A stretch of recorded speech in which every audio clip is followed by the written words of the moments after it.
चलिए, तो good evening बच्चों। लास्ट टाइम पे हम लोगों ने डिस्कस कर लिया था कि किस तरीके से रेस्पिरेशन जो अलग अलग तरीके से है वो किस तरीके से होता है। ठीक है, आज जो है आगे हम लोग डिस्कस करेंगे कि वहां पर जो लंग्स हैं उनके बारे में देखेंगे एक्चुअल में, क्योंकि लास्ट क्लास में हम लोगों ने यहाँ पर आपका ये एक्सटर्नल नियर्स वगैरह, ठीक है, लंग्स वगैरह भी डिस्कस कर लिए थे हम लोगों ने। चलो तो आगे बढ़ते हैं। आज हम लोग आगे बढ़ के ये आपका, ठीक है, तो नेक्स्ट बेटा जो हम लोग डिस्कस करने जा रहे हैं वो डिस्कस करेंगे कि आपका मैकेनिज्म ऑफ ब्रीदिंग क्या है। ठीक है, और रेस्पिरेशन में कौन सी प्रोसेस इन्वॉल्व है। ठीक है, तो सबसे पहले तो ब्रीदिंग इन्वॉल्व होगा। ठीक है, ब्रीदिंग के बाद में आप देखोगे जिसको हम पल्मोनरी वेंटिलेशन जो है बोल रहे हैं, जिसमें एटमॉस्फेरिक एयर बॉडी के अंदर आ रहा है और आपका जो लंग्स का एयर है CO2 रिच जो एल्वियोलर एयर है वो बाहर निकल रहा है। ठीक है, पहला पार्ट तो ये हो जाएगा हमारा ब्रीदिंग। दूसरा हम लोग जो पढ़ेंगे वो पढ़ेंगे डिफ्यूजन ऑफ गैसेस जो है वो कैसे होता है। तो डिफ्यूजन ऑफ गैसेस को हम समझेंगे बहुत अच्छे से, कोई प्रॉब्लम नहीं है। It is depend on the concentration gradient या पार्शियल प्रेशर ग्रेडियंट होता है कि देखेंगे जहां से ज्यादा होगा प्रेशर, पार्शियल प्रेशर, वहां से कम की तरफ एयर मूव होगी। ठीक है, ऐसे ही बहुत सारी चीजें हैं वहां पर डिस्कस करेंगे। उसके बाद हम लोग डिस्कस करेंगे ट्रांसपोर्ट जो है गैसेस का वो कैसे, तो उसमें हम लोग पढ़ेंगे कि आपका ऑक्सीजन डिसोसिएशन कर्व वगैरह क्या है, वो सारी चीजें देखेंगे।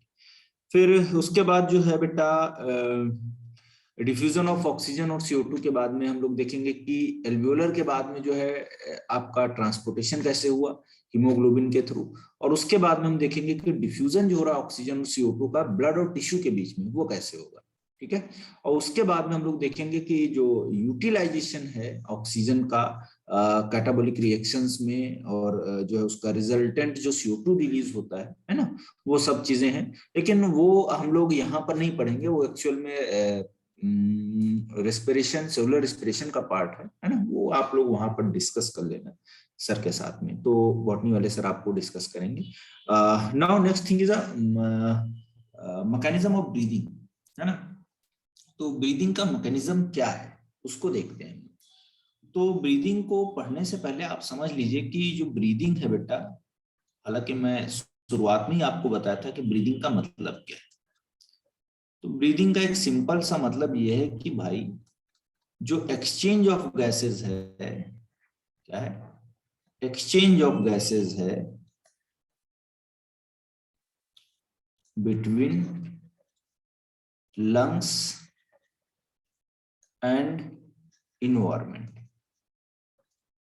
तो इन्वायरमेंट और लंग्स के बीच में जो गैसेस एक्सचेंज है ना, उसको ब्रीदिंग बोलते हैं। और यहां पर ये किसके थ्रू होगा, तो आप बोलोगे bye the help of muscles. और मसल्स कौन सी होंगी, तो आप बोलोगे कॉस्टल मसल्स होंगी, यानी कि रिब्स की मसल्स। और सर उसके आपने अलावा लंग्स के बाद क्या लिखा है? क्या बेटा, exchange of gases between the lungs and environment by the help of costal muscles and आप बोलोगे डायाफ्राम मसल्स।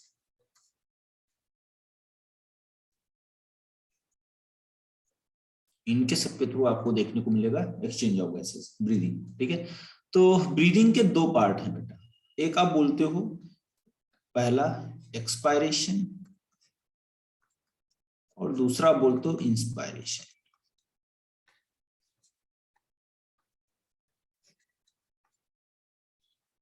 तो दो प्रोसेस हैं, एक एक्सपायरेशन है दूसरा इंस्पायरेशन।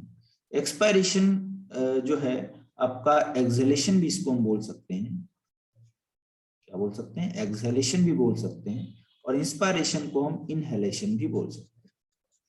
तो ये एक ऐसा प्रोसेस है जिसमें आप देखोगे कि डायाफ्राम का इन्वॉल्वमेंट बहुत ज्यादा है, बहुत इंपॉर्टेंट पार्ट है कि डायाफ्राम का इन्वॉल्वमेंट किस तरीके से होगा। डायाफ्राम के इन्वॉल्वमेंट के अलावा आप बोलोगे यहाँ पर और भी कई सारी चीजें हैं, जैसे आप बोलोगे कि आपका इंटरकॉस्टल मसल्स या एक्सटर्नल इंटरकॉस्टल मसल्स, वो उनका भी रोल होता है, और अलग अलग तरीके की चीजें। ठीक है, तो ये सब हम लोगों को डिस्कस करना है इसमें। ठीक है, ब्रीदिंग में चलिए तो देखते हैं दो स्टेजेस जो है ब्रीदिंग के वो कौन कौन सी हैं। तो पहला स्टेज आप बोलोगे इंस्पायरेशन, पहला हम देख लेते हैं इंस्पायरेशन। पहला हम बात करेंगे इंस्पायरेशन। इंस्पायरेशन है क्या? तो इंस्पायरेशन आप बोलोगे ये एक ऐसा प्रोसेस है जिसमें एटमॉस्फेरिक एयर जो होती है वो बाहर से अंदर जाती है। ठीक है, क्लियर?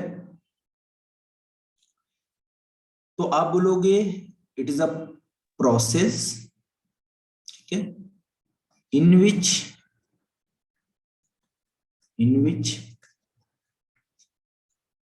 एयर कहां से कहां मूव करती है बेटा? तो आप बोलोगे एयर मूव करेगी इन्वायरमेंट से, इन्वायरमेंट में ऐसे लिख देता हूं, इन्वायरमेंट से एयर मूव करेगी लंग्स की तरफ। ठीक है, तो उसको आप क्या बोलोगे? That is the inspiration. ठीक है, तो एक्टिव प्रोसेस है ये। इंस्पायरेशन कैसी प्रोसेस है? Active process. ठीक है, यानी कि यहाँ पर एनर्जी खर्च करना पड़ता है। और एक्सपायरेशन जो होती है वो पैसिव प्रोसेस। तो एयर का मूवमेंट कहां से कहां हुआ? आप बोलोगे एयर का मूवमेंट कहां से कहां हुआ? आप बोलोगे एयर का मूवमेंट इन्वायरमेंट से लंग्स की तरफ हुआ। कहां से कहां हुआ? इन्वायरमेंट से लंग्स की तरफ हुआ। ठीक है, अब देखिए इंस्पिरेशन के बाद में दूसरा देखते हैं, इसमें क्या क्या चीजें हैं। ठीक है,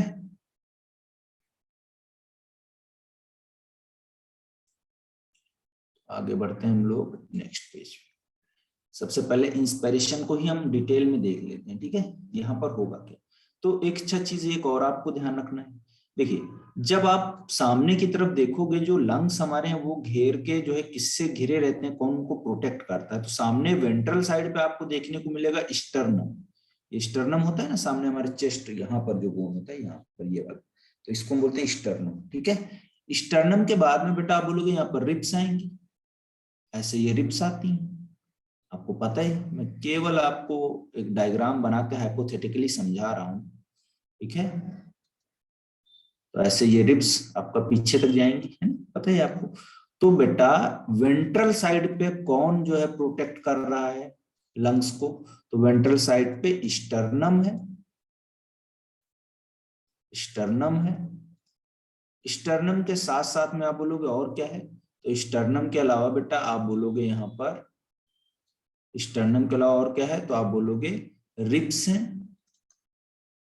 स्टर्नम और रिब्स हैं कि नहीं? चलिए दूसरा देखते हैं। अब आप बोलोगे लैटरल साइड पे, तो लैटरल साइड जो हमारा ये साइड वॉल जो साइड का जो होता है इसकी बात करते हैं, तो ये भी बेटा आपका कौन सा होगा? तो आप बोलोगे यहाँ पर भी आपका रिब्स होंगे, है ना। और फिर आप पीछे जाओगे डॉर्सल साइड पे, डॉर्सल मतलब पीछे बैक साइड में, तो वहां पर बेटा आपको रिब्स मिलेंगी और प्लस क्या मिलेगा? तो आप बोलोगे वर्टिब्रल कॉलम मिलेगा। तो ये पूरा अगर आप देखोगे चारों तरफ से ये मिलके क्या बना रहे हैं? They form the rib cage. ये क्या बना लेंगे? ये बेटा बना लेते हैं रिब केज। और इस रिब केज में ही क्या आपको देखने को मिलेगा? लंग्स प्रेजेंट है, क्योंकि लंग्स बहुत डेलिकेटेड स्ट्रक्चर हैं, इनको प्रोटेक्शन बहुत इंपॉर्टेंट है। अगर प्रोटेक्शन नहीं होगा तो ये कैसे काम करेंगे? बट तो रिब केज बहुत इंपॉर्टेंट स्ट्रक्चर है जो कि यहाँ पर आपको देखने को मिलेगा क्या? लंग्स में प्रेजेंट होते हैं, मतलब रिब केज के अंदर क्या होता है? लंग्स प्रेजेंट होते हैं। अब ये सारा पूरा प्रोटेक्ट करते हैं चारों तरफ से। अब इंस्पिरेशन में देखते हैं क्या होता है।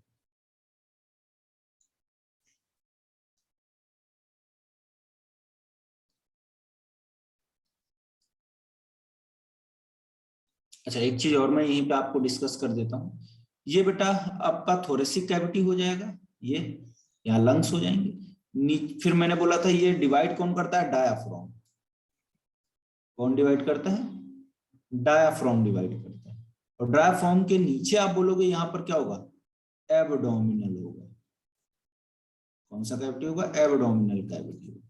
तो एब्डोमिनल कैविटी और थोरेसिक कैविटी को कौन डिवाइड करता है? तो आप बोलोगे एब्डोमेन और थोरेसिक कैविटी को डिवाइड करता है आपका डायाफ्राम। और डायाफ्राम में मसल्स लगी हुई होती हैं, और इन मसल्स को हम बोलते हैं बेटा फ्रेनिक मसल। क्या बोलते हैं? फ्रेनिक मसल्स, या इन्हीं को बोलते हैं डायाफ्राम मसल्स।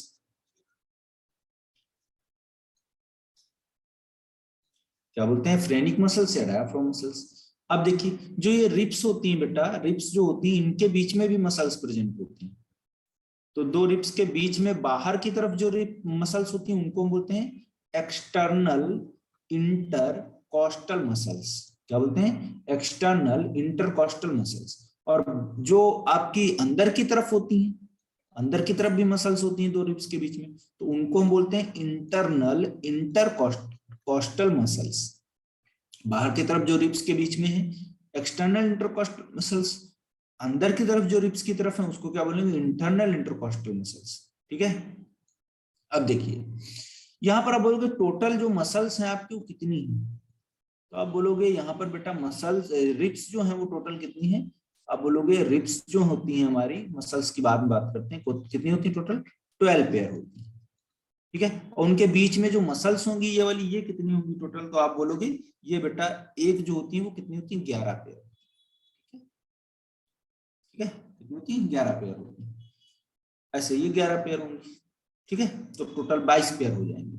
तो अंदर की तरफ अलग मसल्स हैं, बाहर की तरफ अलग मसल्स हैं। ठीक है, एक्सटर्नल इंटरकोस्टल कहाँ है? बाहर की तरफ है। इंटरनल इंटरकोस्टल्स कहाँ है? अंदर की। चलो सर आगे बढ़। इंटरनल वाली 12 होती है हमारी। 12 नहीं होती बेटा, 11 ही होती है सर। ये मैंने बोला 12 पेयर रिब्स होती हैं, रिब्स।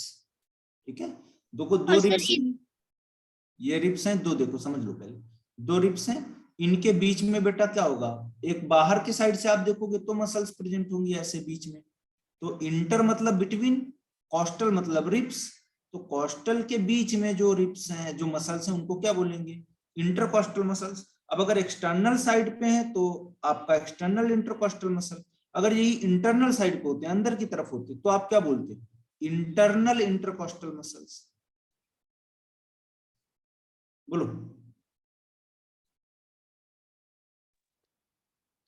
सर यहाँ पे 12 पेयर्स बनाइए। रिब्स के हैं ना, 12 पेयर रिब्स है बेटा, रिब्स। और 11 11 पेयर ये एक्सटर्नल इंटरकॉस्टल मसल्स है। ऐसे ही आपका इंटरनल इंटरकॉस्टल मसल्स 11 पेयर है। दो रिब्स के बीच में, ऐसे देखो ये रिब्स हैं, ये मान लो दो रिब्स हैं, अब इनके बीच में मसल्स जो होंगी ये ऐसे देखो, दो रिब्स हैं, इनके बीच में जो मसल्स होंगी बाहर की तरफ उनको एक्सटर्नल इंटरकॉस्टल, और जो अंदर की तरफ होंगी उनको हम इंटरनल इंटरकॉस्टल मसल्स बोलेंगे। सर आपने डोर्सल साइड पे रिब्स प्लस और वीसी क्या लिखा है? वर्टिब्रल कॉलम और रिब्स जो होंगी वो आपका डॉर्सल साइड पे होंगी, एनसीईआरटी का लाइन है बेटा।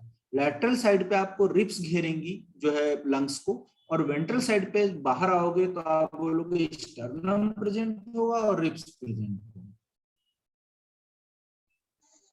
सर जो हाँ बेटा फेरेनिक बोलो। मसल्स होती हैं वो हमारी एब्डोमिनल कैविटी की साइड को होती हैं। वो आपके डायाफ्राम से लगी रहती है। Okay sir. और सर इन डायफ्राम मसल का यूज क्या होता है? अभी बेटा आगे पढ़ेंगे तो पता चल जाएगा आपको। आगे बताने जा रहे हैं।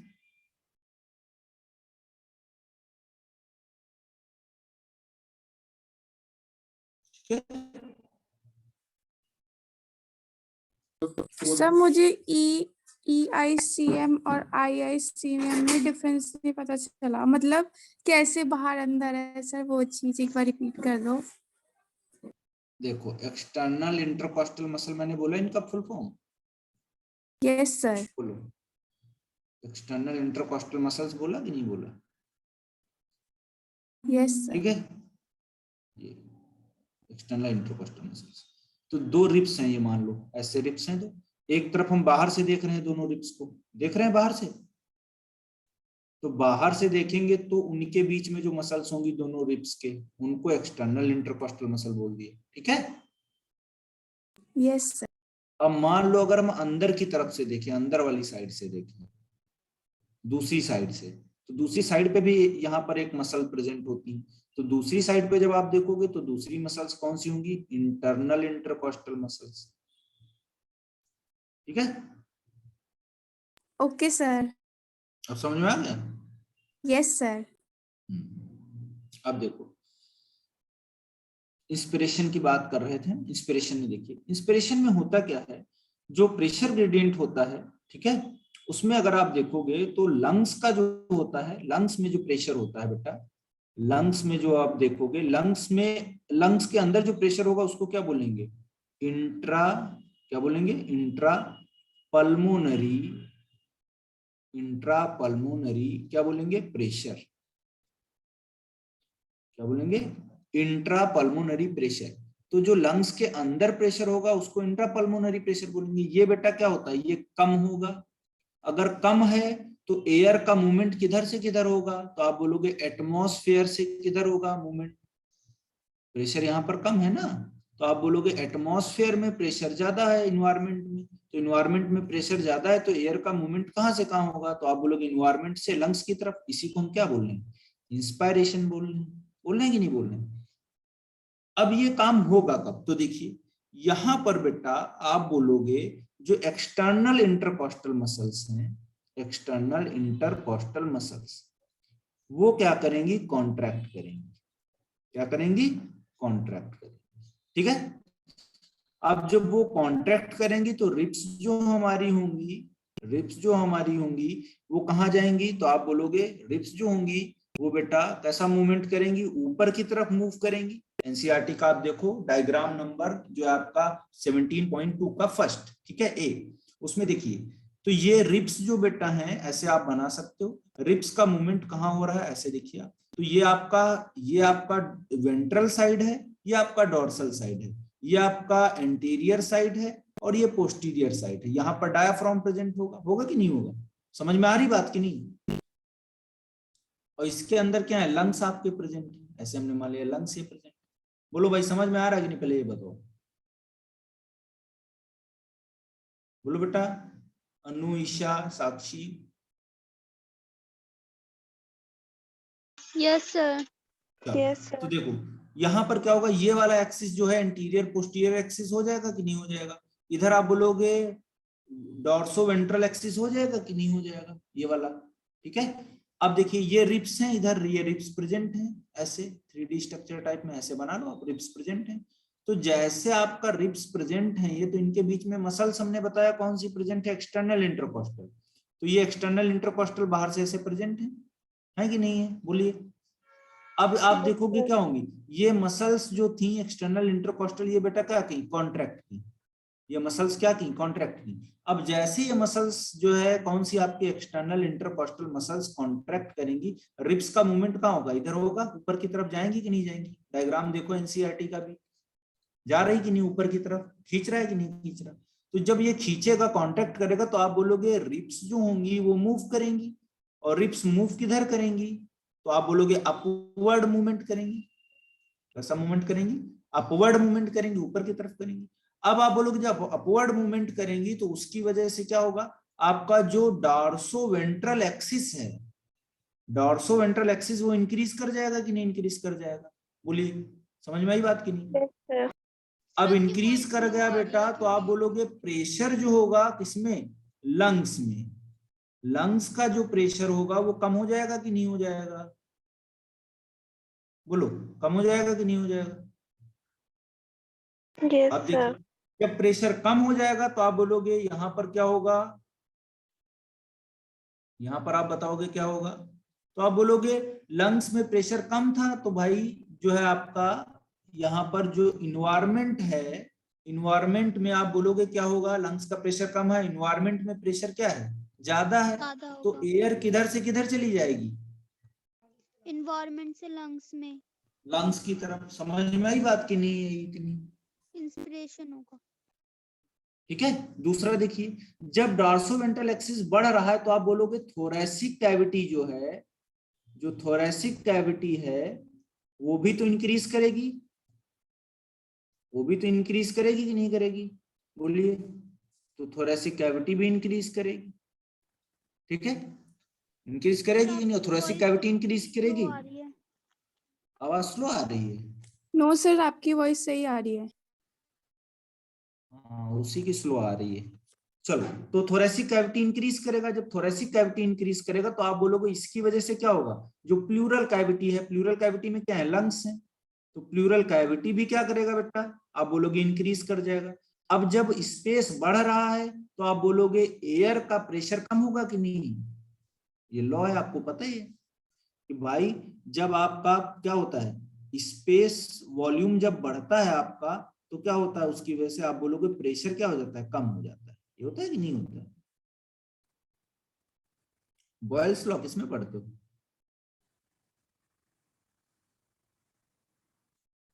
चलो, तो ये समझ में आया कि नहीं। तो इस तरीके से अब एयर क्या होगी, एयर जो होगी देखो कहाँ आ जाएगी, तो बाहर से एयर कहाँ चली जाएगी, लंग्स की तरफ जाएगी, अंदर की नहीं जाएगी। बोलो समझ में आई बात कि नहीं आई? Yes sir. सभी सर को? बच्चे एक बार रिकैप कर दो।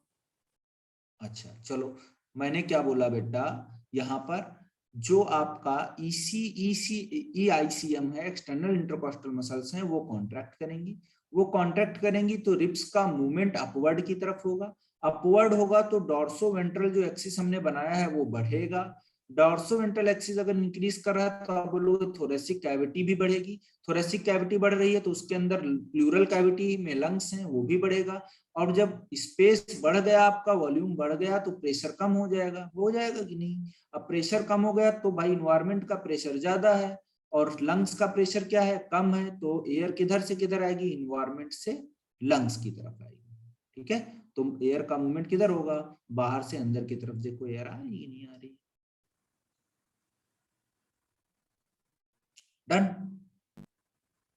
Yes sir. अब एक चीज और देखो, एक तो ये काम हो गया, दूसरा डायाफ्राम मसल्स का रोल देख लो। यहाँ पर ये फ्रेनिक मसल या डायाफ्राम मसल्स भी होंगी। ठीक है, ये भी बेटा क्या करती हैं, ये भी कॉन्ट्रैक्ट करती हैं। क्या करेंगी, ये भी कॉन्ट्रैक्ट करेंगी। और ये कॉन्ट्रैक्ट करेंगी तो ये भी क्या करेंगी, देखो ये कॉन्ट्रैक्ट करेंगी तो जो आपका वो है क्या बोलते हैं, डायाफ्राम। डायाफ्राम डायाफ्राम कैसा हो जाएगा, तो आप देख रहे हो डायाफ्राम कैसा हो रहा है, फ्लैट हो जा रहा है। कैसा हो जा रहा है, डायाफ्राम देखो नीचे ऐसे कॉन्ट्रैक्शन ऐसे दिखा रहा है कि नहीं, ये ऐसे एरो लगाते, तो ये कैसा हो जाएगा, फ्लैट हो जाएगा। और जब डायाफ्राम फ्लैट हो जाएगा तब आप बोलोगे, तब भी क्या होगा, स्पेस आप बोलोगे क्या होगा, आपका जो एंटीरियर पोस्टीरियर एक्सिस है वो बढ़ेगा कि नहीं बढ़ेगा, तो एंटीरियर पोस्टीरियर एक्सिस बढ़ जाएगा। अब एंटीरियर पोस्टीरियर एक्सिस बढ़ जाएगा तो उससे भी क्या हो जाएगा, तो आप बोलोगे थोरेसिक कैविटी बढ़ेगी, और थोरेसिक कैविटी के अलावा अब जब वो बढ़ेगी तो प्लूरल कैविटी भी बढ़ेगी। अब एयर फिर से क्या मूवमेंट हो जाएगा आपका एयर का, तो आप बोलोगे इन्वायरमेंट से एयर कहाँ जाएगा आपका, तो आप बोलोगे लंग्स में आ जाएगा। ये समझ में आई बात कि नहीं आई? Yes sir. क्लियर एकदम? तो जब इनहेलेशन करते हैं उस टाइम पे हमारी जो क्या डायफ्राग्राम्स है वो मतलब उसका साइज इंक्रीज हो जाता है, थोरेसिक कैविटी का। ऐसी कैविटी का। ठीक है, ओके सर। और किसी कोई दिक्कत? सर एंटीरियर पोस्टीरियर मतलब जो हमारे आगे की साइड है वही ना? मतलब ये नेक से लेके ये जो चेस्ट है ना, चेस्ट में ऊपर से नीचे की तरफ। ठीक है, ओके उसकी सर। बात कर। हाँ,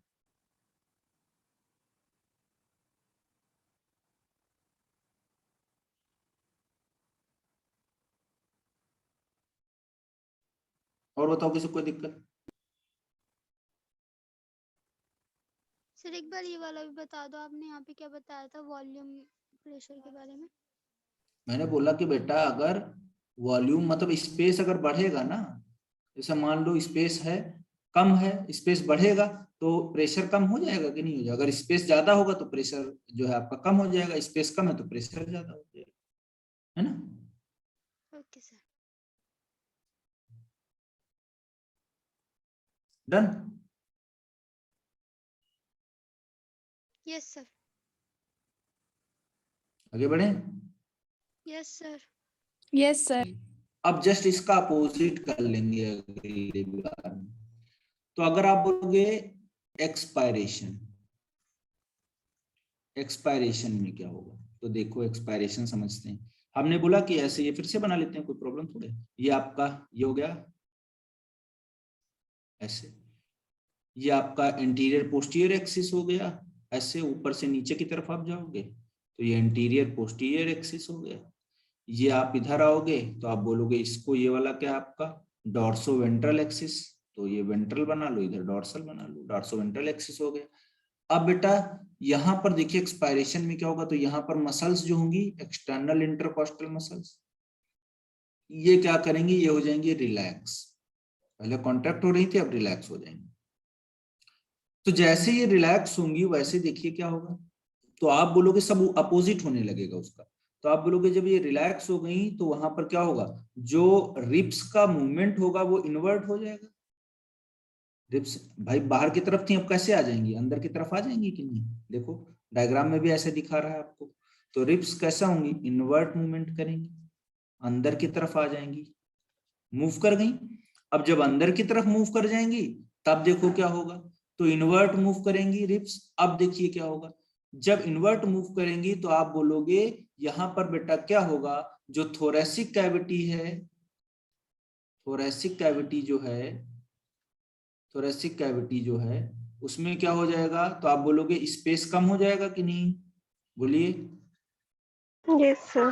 हाँ, वॉल्यूम कम हो जाएगा, स्पेस कम हो जाएगा। अब ये कम हो गया तो आप बोलोगे प्लूरल कैविटी भी इसके अंदर है जिसमें लंग्स प्रेजेंट है, तो प्लूरल कैविटी भी क्या हो जाएगी आपकी, वो भी कम हो जाएगी, वो भी डिक्रीज कर गया। अब वो डिक्रीज कर गया तो बेटा आप क्या बोलोगे, लंग्स के अंदर प्रेशर क्या हो जाएगा,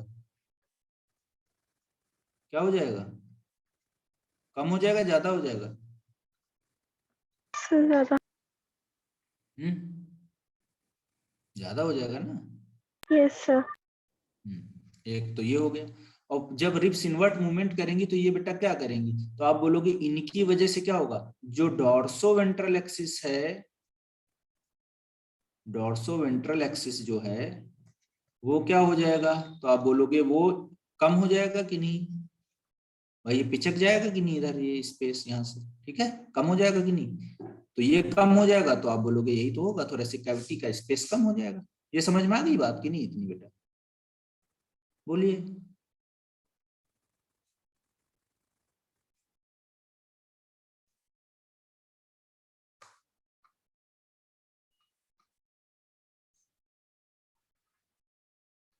बोलिए बोलिए। Yes sir. Yes sir. अब देखो, अब दूसरी तरफ यहाँ पर डायाफ्राम था कि नहीं था, ये वाला डायाफ्राम मसल्स थी कि नहीं थी, फ्रेनिक मसल या डायाफ्राम मसल, तो फ्रेनिक मसल्स या डायाफ्राम मसल्स ये थी यहाँ पर। ये अब इनके पास क्या बेटा, जो मसल्स थी ये क्या करेंगी, ये भी क्या हो जाएंगी, रिलैक्स हो जाएंगी। अब ये रिलैक्स होंगी तो डायाफ्राम कहाँ जाएगा, भागेगा ऊपर की तरफ।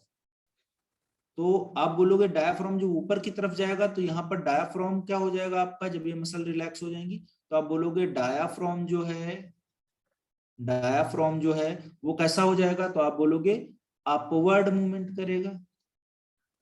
कैसा मूवमेंट करेगा, अपवर्ड मूव करेगा।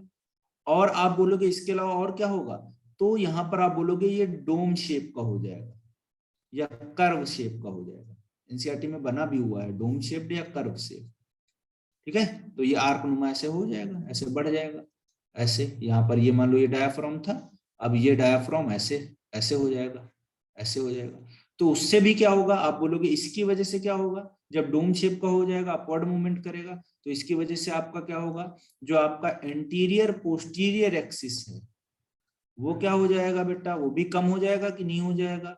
और वो कम होगा तो थोरेसिक कैविटी का स्पेस कम हो जाएगा, फिर प्लूरल कैविटी का स्पेस कम हो जाएगा, फिर लंग में प्रेशर बढ़ जाएगा। अब लंग में प्रेशर बढ़ गया तो आप बोलोगे इन्वायरमेंट में प्रेशर कितना है, तो इन्वायरमेंटल प्रेशर ज्यादा है, सॉरी कम है ना, और उधर का प्रेशर ज्यादा है, तो यहाँ पर लंग एयर कहाँ से कहाँ मूव करेगी, तो आप बोलोगे एयर मूव कर जाएगी कहाँ से कहाँ, लंग से इन्वायरमेंट की तरफ, ठीक है। तो इसको हम क्या बोलेंगे, एक्सपायरेशन। तो ये कैसी प्रोसेस है, पैसिव प्रोसेस। समझ में आ गया सभी को? Yes sir. किसी कोई डाउट?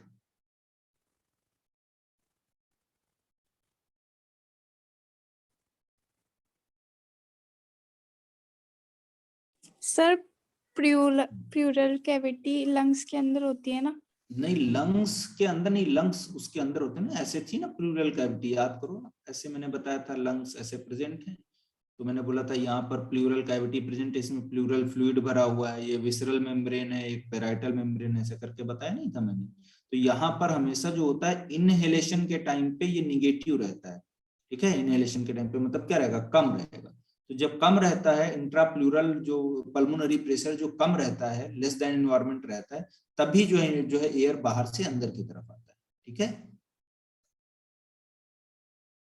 इसी को प्लूरल कैविटी बोलते हैं, जिसमें lungs present.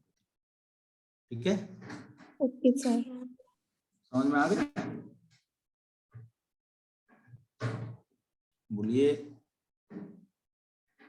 Everybody done? Yes sir. sir. किसी को कोई डाउट तो नहीं बेटा? अनु, ईशा, साक्षी, सबको बेटा समझ में आ रहा है ना? Yes, sir. Yes sir. Yes sir.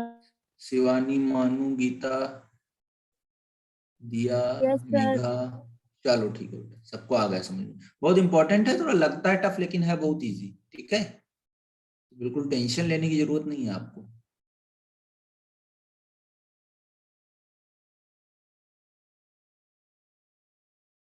चलो अब आगे हम बढ़ते हैं बेटा। तो ये कंप्लीट हो गया आपका टॉपिक, बड़ा टॉपिक था, इंपॉर्टेंट भी रहता है। अब इसके बाद में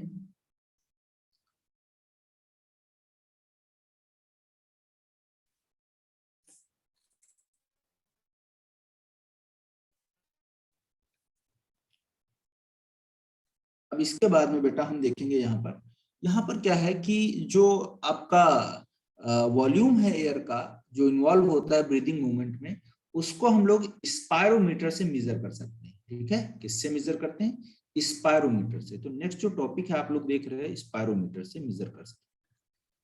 ठीक है, स्पायरोमीटर एक इंस्ट्रूमेंट है जिससे मेजर करते हैं कि कितना एयर गया, कितना आया, है ना, वो सब मेजर करते हैं। ठीक है, और उससे हमको पता चल जाता है कि जो आपका लंग्स है वो अच्छे से काम कर रहे हैं कि नहीं कर रहे हैं। तो लंग्स का फंक्शनिंग, है ना, कितना इनहेलेशन हो रहा, कितना एक्सहेलेशन हो रहा, वो सब पता चल जाता है। किससे? स्पायरोमीटर से। तो पहला हम लोग देखते हैं इसमें, पहला हम लोग देखते हैं respiratory volume and capacity. Respiratory volume and capacities. तो रेस्पिरेटरी वॉल्यूम्स एंड कैपेसिटीज के केस में अगर आप बोलोगे तो बेटा यहां पर सबसे पहले स्टार्ट करते हैं नंबर 1, टाइडल वॉल्यूम। एक एक समझेंगे हम बात को। टाइडल वॉल्यूम क्या है? तो टाइडल वॉल्यूम को हम बोलते हैं कि ऐसा वॉल्यूम ऑफ एयर जो हम क्या करते हैं, या तो इनहेल्ड करते हैं नॉर्मल इनहेलेशन में, इनहेल्ड, या हम नॉर्मली क्या करते हैं, नॉर्मली उसको बाहर निकालते हैं, एक्सहेल्ड करते हैं। ठीक है, तो वॉल्यूम ऑफ एयर जो होगा आपका, नॉर्मली आप क्या करोगे, या तो एक्सहेल करोगे या इनहेल करोगे, तो उसको बोलते हैं टाइडल वॉल्यूम। और ये टाइडल वॉल्यूम कितना होता है? तो आप बोलोगे 500 ml के आसपास। कितना रहता है? 500 ml के आसपास। तो एनसीईआरटी बोलती है कि वॉल्यूम ऑफ एयर इंस्पायर्ड और expired during a normal expiration या respiration, it is approx 500 ml। कितना होता है? 500 ml होता है। ठीक है, तो हेल्दी मैन जो है आपका 1 मिनट में कितना वॉल्यूम ऑफ एयर एक्सपायर या एक्सहेल्ड या इनहेल्ड कर सकता है? तो आप 500 को मल्टीपल कर दोगे, कितने से मल्टीपल कर दोगे, तो ये आपका रेस्पिरेटरी रेट कितना होता है भाई? कितने जो है आपका 12 से 16, तो आपका आंसर आ जाएगा 600, मतलब 6000 ml के आसपास, 6 से 8000 ml के आसपास। ठीक है, ये आपका रेस्पिरेटरी रेट होता है 1 मिनट में। ठीक है, कितनी बार रेस्पिरेशन कर रहे हो, ठीक है, ब्रीदिंग कितनी कर रहे हो, ब्रीदिंग रेट होता है। ठीक है, तो ये आपका टाइडल वॉल्यूम पहला पार्ट हो गया, पहला जो है आपका टॉपिक हो गया टाइडल वॉल्यूम, जी कितना एयर हमने एक्सपायर किया और कितना इनहेल किया।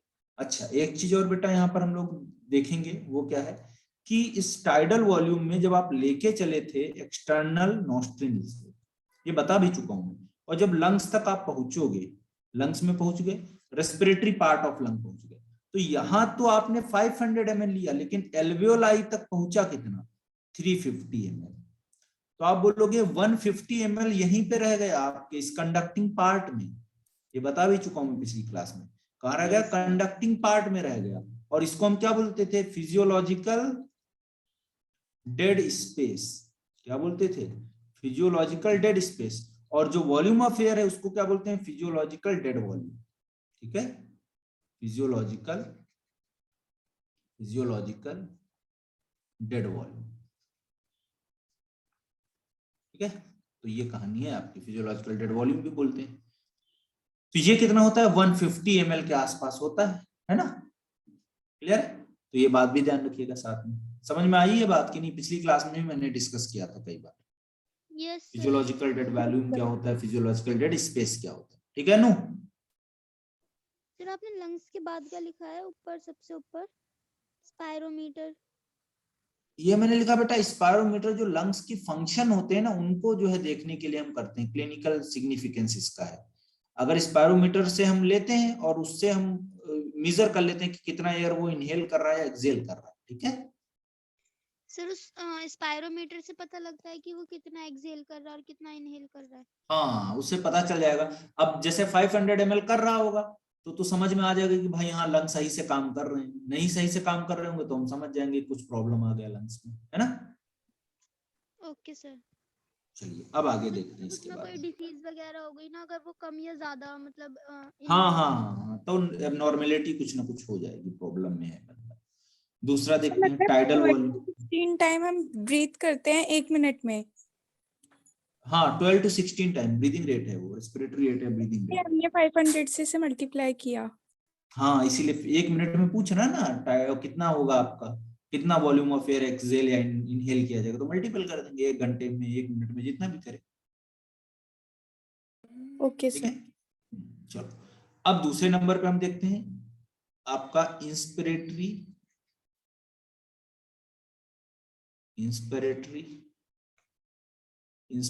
Reserve volume.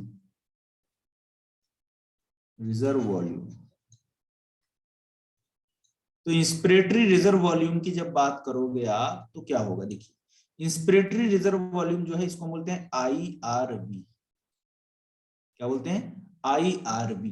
तो इंस्पिरेटरी रिजर्व वॉल्यूम जो है, इसमें आप बोलोगे एडिशनल वॉल्यूम ऑफ एयर जो होता है, पर्सन उसमें इंस्पायर कर सकता है फोर्सफुल इंस्पिरेशन के थ्रू। ठीक है, और इसका एवरेज अगर आप बोलोगे 2500 से 3000 ml तक होता है। तो ऐसे देखते हैं इसको।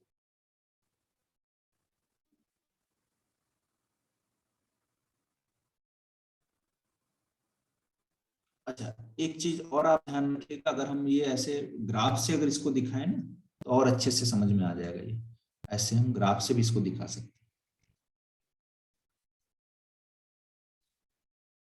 ऐसे। तो ये आप ऐसे मान लो ये इंस्पायरेशन हो रहा है और ये एक्सपायरेशन। ठीक है, एक्सपायरेशन। तो ये आपका देखो यहां से हमने गए यहां तक गए, तो ये क्या है, इंस्पायरेशन, यानी कि टाइडल वॉल्यूम हो गया कि नहीं हो गया 500 ml। फिर अगर हम बोलेंगे यहां से यहां है तो ये भी तो टाइडल वॉल्यूम हो गया कि नहीं हो गया। ठीक है, तो एक्सपायरेशन या इनहेलेशन, तो ऊपर जाएंगे तो इंस्पिरेशन, नीचे आएंगे तो एक्सहेलेशन। अब बोला IRV, inspiratory reserve volume. IRV क्या होगा, तो इंस्पायरेशन हमने किया, नॉर्मल इंस्पिरेशन किया, उससे बियॉन्ड द कर दिया हमने और ज्यादा, तो इसको बेटा हम क्या बोल देंगे, दैट इज नोन एज, ये वाला आपका क्या हो जाएगा IRV। ये यहां से लेके यहां तक क्या हो जाएगा आपका IRV। समझ में आया? तो हम बोल रहे हैं कि additional volume of air can be inspire by a forceful inhalation या inspiration, that is known as IRV। इसका अमाउंट कितना होता है, तो बेटा 2500 से 3000 के आसपास। कितना होता है, 2500 से 3000। ये समझ में आया बात? कितना टाइम बचा? ठीक है 15 मिनट। ठीक है, अब ये 500 ml था, ये 500 ml।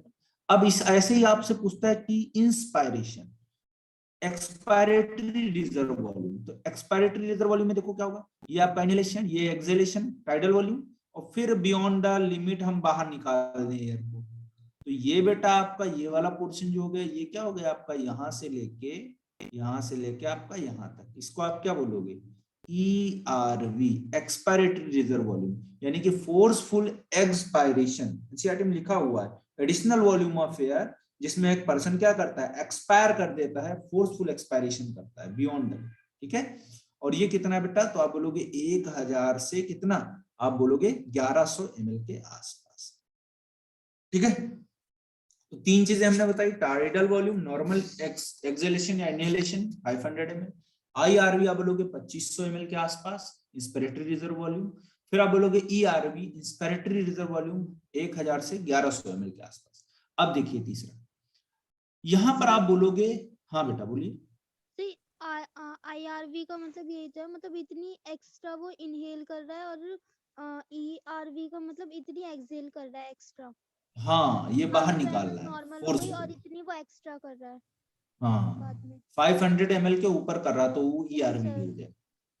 अब दूसरा देखो बेटा, इसके बाद हम बोलते हैं रेजिडुअल वॉल्यूम। रेजिडुअल वॉल्यूम क्या होता है, मान लो लंग्स की हम पूरे फोर्सफुल एक्सपायरेशन भी कर दिए, ठीक है, निकाल दिए, फिर भी कितना एयर बचा हुआ है, जैसे हमने फोर्सफुल एक्सपायरेशन कर दिया है, फिर भी हमारे लंग्स में कुछ एयर रह जाती है, इसको बोलते हैं आरबी, ठीक है, रेजिडुअल वॉल्यूम। फोर्सफुल हमने एक्सपायर कर दिया, फिर भी कुछ लंग्स में एयर रह जाती है, उसको बोलते हैं आरबी, रेजिडुअल वॉल्यूम।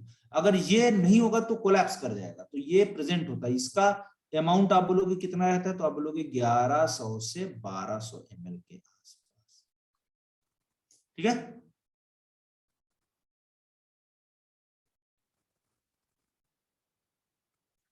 क्लियर है? चलिए आगे देखते हैं इसके बाद में। सर आगे आप बोलोगे वॉल्यूम में क्या होगा इसमें? रेजिडुअल वॉल्यूम का मतलब क्या है, हमने फोर्सफुल एक्सपायरेशन कर दिया, निकाल दिया यार सारा जितना पॉसिबल था, लेकिन फिर भी हमारी लंग्स में कुछ ना कुछ एयर का अमाउंट बचा रहता है, उसको बोलते हैं रेजिडुअल, मतलब बचा हुआ वॉल्यूम, ठीक है। Okay sir. चलो आगे देखते हैं। आगे आप बोलोगे यहां पर क्या होगा, आप बोलोगे इंस्पिरेटरी कैपेसिटी। अब वॉल्यूम खत्म होगा, अब कैपेसिटी। कैपेसिटी में हम दो को जोड़ देते हैं, तो इंस्पिरेटरी कैपेसिटी क्या है, टोटल जो एयर कोई पर्सन इंस्पायर करता है नॉर्मल एक्सपायरेशन के बाद, ठीक है।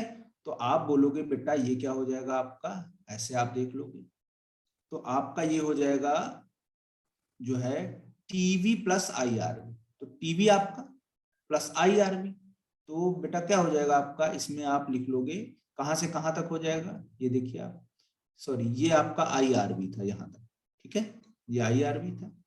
अब इन दोनों को जोड़ दें अगर, तो ये आपका क्या बन जाएगा, तो इसको आप बोलोगे इंस्पिरेटरी कैपेसिटी, जिसमें क्या होगा TV plus IRV, TV plus IRV क्या होगा, टीवी प्लस IRV, ठीक है। तो इंस्पिरेटरी कैपेसिटी अब जोड़ दोगे तो आ जाएगा आपका अमाउंट, कितना आ जाएगा जोड़ लो आप जो भी आए। टाइडल वॉल्यूम 500 ml है, प्लस IRV कितना है 2500 के आसपास है, तो आप बोलोगे 3000 के आसपास आ जाएगा, ठीक है। अब ऐसे एक्सपायरेटरी कैपेसिटी कर दो, तो एक्सपायरेटरी कैपेसिटी बेटा आपकी क्या हो जाएगी, ये यहां तक ERV था, ठीक है, अब पूरा जोड़ दोगे ये भी मिला के टीवी, तो आपका ये क्या हो जाएगा, तो आप दोनों को जोड़ के क्या बोल दोगे, दे आर नोन एज, क्या बोल देंगे इसको, क्या बोल देंगे EC, एक्सपायरेटरी कैपेसिटी। कितना आ जाएगा जोड़ लो आप, टीवी 500, ये 1100, तो आप बोलोगे 1500 से 1600 के आसपास, कितना आ जाएगा 1500 से 1600 के आसपास आ जाएगा। अब इसके बाद में आता है फंक्शनल रेजिडुअल कैपेसिटी, इसको हम बोलते हैं FRC। FRC देख लो क्या होता है, FRC का मतलब होता है RV प्लस ERV, क्या होता है RV प्लस ERV, ठीक है। तो बेटा RV आपका ये हो गया और ERV ये हो गया, तो ये इतना आपका क्या हो गया FRC हो गया। अब जोड़ दोगे RV प्लस आपका ERV कितना आ जाएगा आपको पता है, तो 1100 से 1200 प्लस आपका कितना ERV कितना है 1000 के आसपास, तो लगभग मान के चलो 2300 से 2500 के आसपास, ठीक है, ये आ जाएगा। अब पूछता है आगे आपसे, बोलता है वाइटल कैपेसिटी VC क्या होता है। तो वाइटल कैपेसिटी क्या होता है, मैक्सिमम एयर ऑफ वॉल्यूम जिसमें पर्सन अंदर ले सकता है आफ्टर फोर्सफुल एक्सपिरेशन, बहुत कस के उसने एयर को बाहर निकाल दिया, उसके बाद मैक्सिमम कितना एयर अंदर ले जा सकता है लंग्स में, तो उसको हम बोलते हैं वाइटल कैपेसिटी, ठीक है, क्या बोलते हैं वाइटल कैपेसिटी। अब इसमें देखो क्या हो जाएगा, आप जोड़ दो यहाँ पर, तो आप बोलोगे ये आपका हो जाएगा ERV यहां से लेके, फिर आप बोलोगे टाइडल वॉल्यूम, फिर आप बोलोगे IRV, तो इतना अगर आप जोड़ दोगे तो ये बेटा क्या होगा वाइटल कैपेसिटी, ठीक है, क्या हो जाएगा वाइटल कैपेसिटी, यानी कि फोर्सफुल एक्सपायरेशन के बाद में हम कितना मैक्सिमम अमाउंट ऑफ एयर अंदर ले जा सकते हैं, कितना वाइटल कैपेसिटी मैक्सिमम, तो इसको हम क्या बोल देंगे, it is the vital capacity, ठीक है। अब दूसरा देखिए, VC के बाद में आप बोलोगे total lung capacity. Total lung capacity, TLC, ठीक है, क्या बोलोगे, TLC। तो टोटल लंग कैपेसिटी जो होगा उसमें आप बोलोगे क्या होगा, कितना एयर लंग्स रख सकते हैं, तो सबको जोड़ दो, RV, ERV, TV, IRV या vital capacity plus residual capacity, वो क्या हो जाएगा, TLC हो जाएगा, लगभग 5800 के आसपास रहता है, ठीक है। तो इस तरीके से आपका ये पार्ट कंप्लीट होता है, ठीक है, इंस्पिरेटरी कैपेसिटीज एंड वॉल्यूम्स। किसी को दिक्कत हो तो बताओ। सर मुझे वॉल्यूम तो पूरी क्लियर हो गई, पर सर कैपेसिटी नहीं हुई क्लियर। कोई बात मतलब सर नहीं, ये लर्न ही करनी है क्या सिर्फ? कोई नहीं, समझ लेते हैं फिर से, कोई दिक्कत नहीं बेटा, तुम परेशान हो तुम। देखो वॉल्यूम समझ में आ गए ना, यस सर। ये भी समझ में आ जाएगा। ये हम ऊपर इंस्पायरेशन दिखा रहे थे, नीचे एक्सपायरेशन दिखा रहे थे। तो हमने बोला सबसे पहले कौन सा आपका इंस्पिरेटरी कैपेसिटी, IC।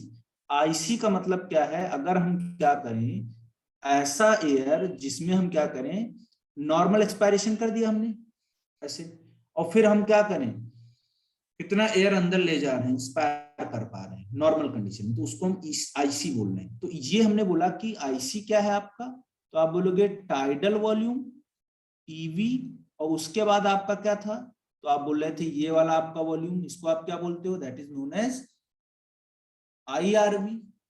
तो IRV और TV को जोड़ दो इन दोनों को, तो बेटा दोनों अगर जोड़ दोगे आप तो यहां से यहां तक हो जाएगा कि नहीं हो जाएगा, यहां से यहां तक, बोलिए, तो इसको आप क्या बोल दोगे, that is known as IC। तो वही एनसीईआरटी बोलती है कि total volume of air a person can inspire after a normal expiration, ठीक है, ये समझ में आया। Yes sir. अब दूसरा देखो, एक्सपायरेटरी कैपेसिटी में भी ऐसे हो जाएगा, उसमें क्या होगा, तो ये एक्सपायरेशन आपका हुआ, तो ये एक्सपायरेशन हुआ आपका, ठीक है, ये एक्सपायरेशन कर लिया यहां तक। अब एक्सपायरेशन करने के बाद बोला बियॉन्ड द लिमिट एक्सपायरेशन कर दिया, तो ये वाला हमारा क्या था, आप बोले थे इसको ERV, एक्सपायरेटरी रिजर्व वॉल्यूम, याद है कि नहीं, बियॉन्ड द नॉर्मल एक्सपायरेशन, अगर आप फोर्सफुल एक्सपायरेशन करते हो तो उसको ERV बोलते हैं, बोलते हैं कि नहीं बोलते हैं, यस सर। अब ERV बेटा ये आपका टाइडल वॉल्यूम था, तो ERV प्लस ये जोड़ दोगे तो कितना हो जाएगा, तो यहां से यहां जवाब, क्या प्रॉब्लम है, कुछ नहीं बेटा, बहुत इजी है, आप इसको क्या बोल दोगे, EC। अब जोड़ तो लोगे ही आप, यस सारी सर। वैल्यू, सारी वैल्यूज मैंने लिख दी पहले से, तो जोड़ने में तो कोई प्रॉब्लम नहीं। अब दूसरा देखिए, इसके बाद में, EC के बाद में बेटा हम बोल रहे हैं FRC, फंक्शनल रेजिडुअल कैपेसिटी, जिसमें आप देखोगे लंग्स नॉर्मल एक्सपायरेशन के बाद में कितना एयर जो है बचा रहता है लंग्स में, उसको बोलते हैं। तो आप बोलोगे बेटा ERV, यहां पर देखो ये आपका लंग्स का मैक्सिमम कैपेसिटी यहां तक है मान लो, अब ये आपका ऐसे था, इतना ये जो है आपका रेजिडुअल वॉल्यूम था, यानी कि यहाँ पर इतना एयर हमेशा रिमेन रहेगा लंग्स में, अगर एयर नहीं होगा तो वो कोलैप्स कर जाएंगे, क्योंकि एयर नहीं रहेगा तो पिचक जाएंगे ना, पिचक गए तो काम खत्म उनका, फिर दोबारा थोड़े सही हो पाएंगे। तो आप बोलोगे RV जो था और ERV, अगर इनको दोनों को मिला दो, आप देखिए इन दोनों को मिला दो, RV प्लस आपका कौन सा ERV, तो आपका कितना हो जाएगा टोटल बताइए, तो आप उसको बोल दोगे FRC, यानी कि ऐसा वॉल्यूम ऑफ एयर जो है लंग्स में जिसपे जो है लंग्स क्या करते हैं, जो है काम करते हैं, ठीक है, रिमेन उसी में बचा रहता है नॉर्मल एक्सपायरेशन के बाद, उसको FRC बोलते हैं। और फोर्सफुल एक्सपायरेशन के बाद में जो बचा रहता है उसको RV बोलते हैं, दोनों में डिफरेंस है। RV का मतलब खूब कस के हमने बाहर निकाल दिया यार फोर्सफुली, तो RV, और हमने क्या किया, नॉर्मल एक्सपायरेशन किया, उसके बाद में जो बचा हुआ वॉल्यूम है वो ERV, ठीक है, दोनों को जोड़ देंगे, RV प्लस ERV बचा हुआ और वो FRC हो जाएगा, ये समझ में आया। Yes sir. चलो फंक्शनल रेजिडुअल कैपेसिटी FRC हो गया आपका। वाइटल कैपेसिटी में देखो क्या, वाइटल कैपेसिटी का मतलब क्या हुआ, आप ERV TV प्लस IRV को जोड़ दो, तो देखो आपका यहां से लेके आप यहां तक आओगे, यहां तक, तो इसमें कौन आ गया आपका, IRV आ गया, TV आ गया आपका, फिर आप बोलोगे कौन आ गया आपका ERV आ गया, इसको हम क्या बोल रहे हैं बेटा, इसको हम बोलते हैं वाइटल कैपेसिटी। ये क्या हो गया, वीसी हो गया कि नहीं, वाइटल कैपेसिटी। अब ये वाला आप ऐसे भी लिख सकते हो भाई, आईआरवी और टीवी हमारा क्या था, आईआरवी और टीवी क्या था हमारा, आईसी प्लस ईआरवी बोल सकते हो आप, या आप बोलोगे टीवी प्लस ईआरवी हमारा क्या था, ईसी। तो आप कई तरीके से वाइटल कैपेसिटी को लिख सकते हो, vital capacity is equal to IC plus ERV, ये भी हो सकता है, या आप वीसी को बोल सकते हो ईसी प्लस आईआरवी, ये भी तो बोल सकते हो कि नहीं बोल सकते हो, बताओ भाई क्या प्रॉब्लम है।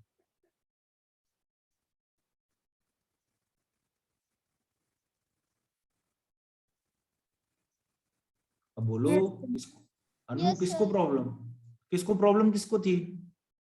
सब मुझे। हाँ साक्षी बताओ बेटा, ठीक है। Yes sir.